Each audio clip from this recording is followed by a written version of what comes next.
first it was really scary, but he does not feel pain, I guess, in the way that most typical people do, and that is involved in sensory as well.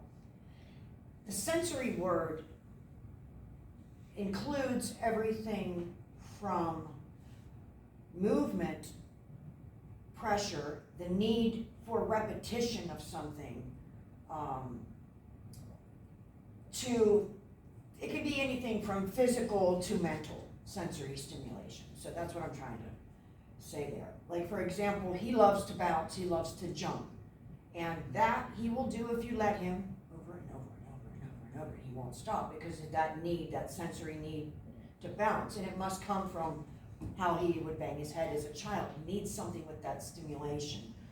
So I've learned to deal with that. A lot of things also are hot and cold water, how things feel on his skin, noises. All that is considered sensory. Anything to do with the senses and how he experiences them. And it is different than typical people. And I think that's for all of us. We all have issues. Like I said, I'm a very picky eater.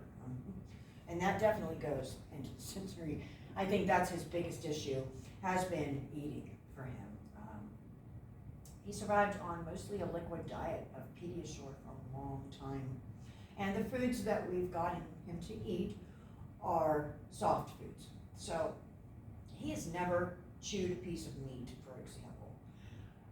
If you offer, he used to run from my plate when I was eating. Now he's a little bit better. If you offer him something, I'll say, Aiden, would you like a bite of hamburger? No, thank you.